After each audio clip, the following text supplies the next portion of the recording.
This Sun-Gazette video coverage is proudly sponsored by Woodlands Bank.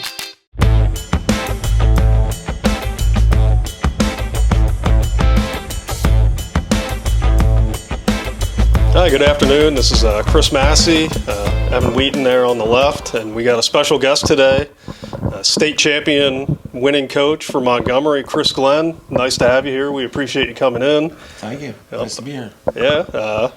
It's been last Thursday you won the state title. Have you come off the high yet? Yeah, I've come off the high, but I keep thinking of little things that happened during the day. It was just so fast and so overwhelming. So I've spent a little time reflecting and, realizing some of the things that, kind of was put, towards the back there when it happened. But it was a fast-paced event. I mean, it's amazing how it's like blur. It's a blur.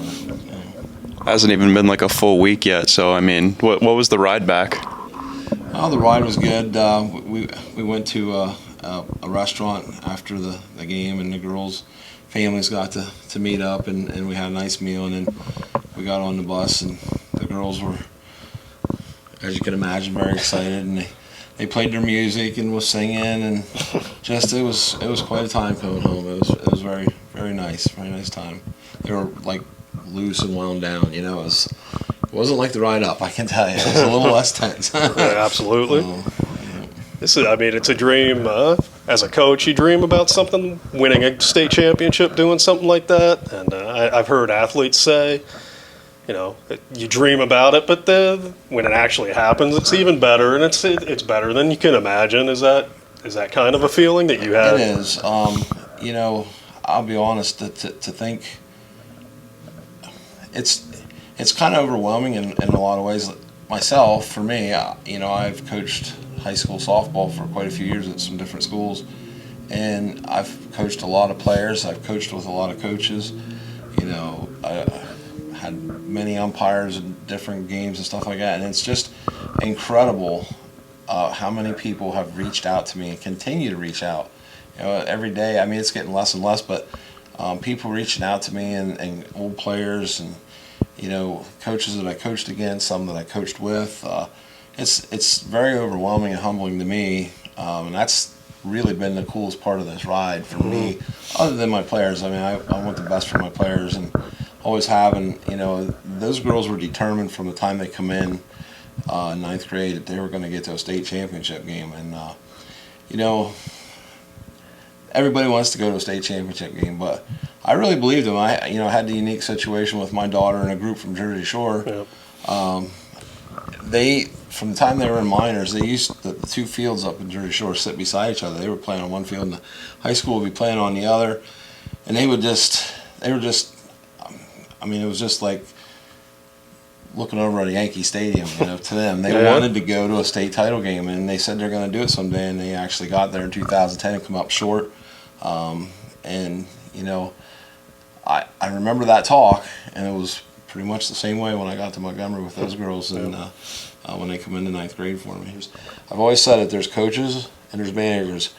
A manager can take a good team and win with it. It takes a coach who, really puts the time in and wants the kids. I've always said, I want to take the kid that's right here and move her to here. She may never get to here, but we can get her to here. I want to take this girl and get her to here. The ones that are up here, you can just refine them a little bit. Some are natural at it, some aren't. But if they want to work and have fun, and enjoy the game, they'll do fine. And I look forward to that. And that happened with this team. I mean, they got better every year, and the bar was high as freshmen, but they kept going, climbing that ladder each year and got to the summit. Absolutely, and some of them, at first, not all 9 of those girls or 8 of those seniors that was on the field did start in their freshman year, and then of course we had the COVID year, and many of them found themselves just starting last year, but they were a tight-knit group, and they did work together, and they accepted that, and they worked harder to get that spot, and a couple of them had to move positions, and that was just a little rocky at first, but once they realized that it was for the good of the team and the buy-in was there, and that's all you need. That's huge. I absolutely. So that was one of the things that I think helped a lot, you know, and then they started going back on their travel teams and stuff and playing those positions, and we just kept refining ourselves, you know, and it just got better and better. Just one last thing. It's kind of ironic. I remember we had that Warrior Run team in 2012 in the area, but the last time Montgomery was there was also the year your daughter and Jersey Shore went there. So it seems like when Montgomery goes, good things for this area come in pairs. We had Lewisburg there this year, and that had to be kind of cool to have. They played right after you guys did, so that had to be kind of neat to kind of share the experience with them. Awesome, you know. Ken and Kevin there, they're good coaches. They're good men, very good friends of mine. You know, they're out there, their whole team, and those two were standing at that fence out there by the batting cages just cheering for us and screaming, you know, and I so wanted them to win too, you know, and we were 100% behind them. But, you know, we text back and forth, you know, congratulating each other throughout the run. And, you know, it was very, very awesome to have two teams from our district out of six games, and then also, you know, I'm an umpire, and you know, we had a crew from District 4 not only in the softball, but we had a crew from District 4 in the baseball. I think District 4 was well represented there. Definitely. I really do. I've been here since 1999. I think I've covered 7 area state champions, and he's been here, I think not even a full year yet. I think I've done like 5 or 6. Yeah, and so he's coming a good time. He's maybe you're our good luck charm there. He might be. That's good. Yeah. That's good. I hope we can get some. I mean, like I said, reaching out to these teams. I hope that someday, you know, next year there's teams from here going again, and I'm going to be right there to support them because, you know, yeah, we have rivalry games and stuff like that, and you fight against each other, or, you know, battles here to get those wins, but when it's all over and dust settles and they're the district representative, you got to get behind that team and support them. And that's what happened to us this year, and I can't tell you how great that was. And I look forward to be able to do that for somebody else sometime. Yeah, and that's what people always tell us. If they criticize us, you like this team better and you like that team better. And it's like, we just root for good stories, well, Chris, and this was a great story. I have to tell you, at one point I thought, I don't think he does like me. And my daughter swears so. She says, you know, he did a story on every senior except me that year in 2010. I said, well, it had to be. I said, Chris is a good guy. I said, but I will tell you, and I've told you this story before, but I want everybody to know, when we were fighting those battles when I was at Jersey Shore with Milton, I think the one year we might have beat him twice, and we were having a good year, and the district predictions came out, and he predicted Milton, and I was like, I can't believe this. So I actually took that paper. I had him. I remember it to this day. We went out in right field at Jersey Shore's field. I had him sit down, and I got that out of my back pocket, and I put it out there, and I said, look at this. And boy, it fired him up. And I have to tell you, I think one of those districts is, you're responsible for one of them district titles, because they were not going to get beat after that. They were like, I can't wait to see him. And it's just funny how things you reflect. And there's one other time you come up to me. It was, and you may remember this. It was in Jersey Shore, and we were playing Williamsport at home at Jersey Shore, and they had, I think it was the senior year for the oldest. When they had Alexis Bauer. And you guys beat them 4-0, I think. They had won. They were undefeated, and they had won the second of both of their tournaments. Mm-hmm. And you come up and talk to me before the game, and you said to me, "They haven't been scoring on 38 innings. What are you going to do?" That was your question. I'm like, well, we're going to score them. And we went out and had a great game. And I remember you coming up after the game, congratulating us, and you know. That's why you got to play the games. You just you never know what's going to happen, especially in baseball and softball. I say these are the two most unpredictable sports where anything goes. Absolutely. You just I've had games where we've been in these games and it's like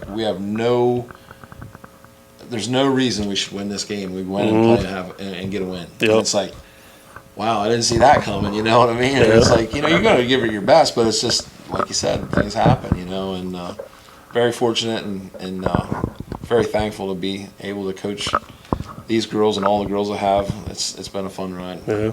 Well, if Rebecca's watching, you can tell her I did like her, and she was a great player, a great second baseman, and I remember watching her play, and she was a vacuum over there at second. I'd say this to a lot of people. Defensively, I've never coached a better second baseman than my daughter, and it's not because she's my daughter. Because let me tell you, she's got the numbers to back it up. She earned that double because I was hard on her, very hard on her, and she reminds me of that too, Chris. I know how daughters are. Definitely earned that, and hitting wasn't her strong suit, but she still could come up with one every now and again. But defensively, I've seen her dive and roll over, and the ball just pops out of this dust ball, and it's going right to the first baseman. And actually, I have a newspaper article from when she was playing, and a picture. She had run from second base out to right field and was standing there catching the balls right going in her glove, and the right fielder was standing there looking at her. So it's just crazy. That tells you a lot. She covered a lot of ground. So, but yeah, it's always a running joke with us. But next time you see her, I'll have to tell you, she was a good player. I'm surprised. I usually tried to talk to everybody on the team, and I think I interviewed her once that year. I can't remember. It all runs together at this point, but we can blame Montgomery that year because I was doing double duty with Montgomery and Jersey Shore, so maybe I didn't have as much time. Maybe that's right. I said, we ran out of days. I had 3 or 4 days in between. Yeah.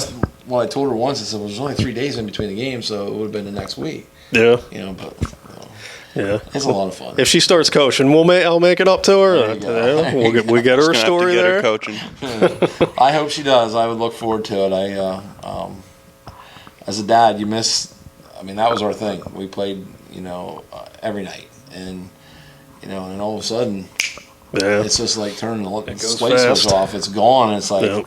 Man, I miss those days. I'm going through that. I mean, my daughter doesn't play. So you saw her at the South Williamsport graduation, and she's going to be going to her junior year, and I'm sitting there thinking, I'm going to be bawling my eyes out when it's her turn here in 2 years because it doesn't seem possible. Yeah, it goes quick. Yep. And like I said, it was a huge. They talk about women having empty nest. I had empty nests. I recall that. Yep. It was like we always did everything like that was our thing, And it's like then of course they get into their life and it's it's not as much time anymore. And I hear you. It stinks. I can prepare yourself. Yeah, I'm already learning that a little bit. I'm not nearly as cool to hang out with as I once was. I think she doesn't like hanging. I think she's more embarrassed when her old man's around now than anything. But they come back around. That's what I'm hoping. Yeah, they do. Yep.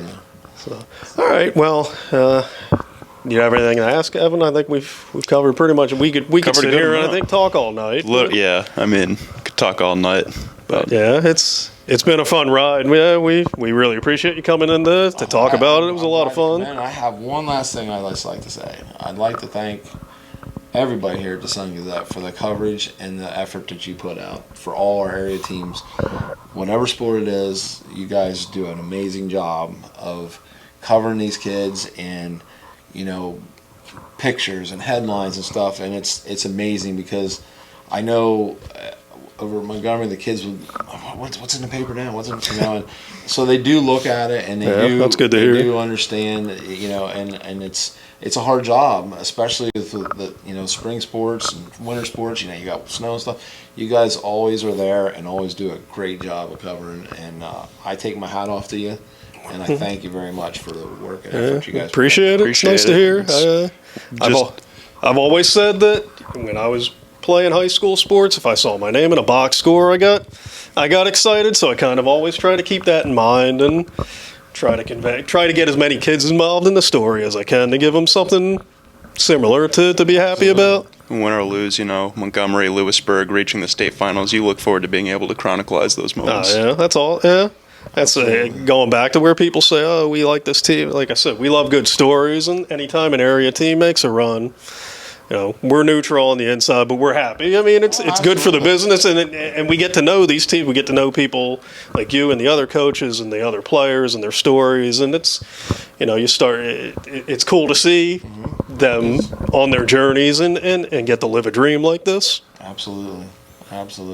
Yep. So, all right. Well, once again, we appreciate Chris Glenn coming in. Doesn't have the gold medal on.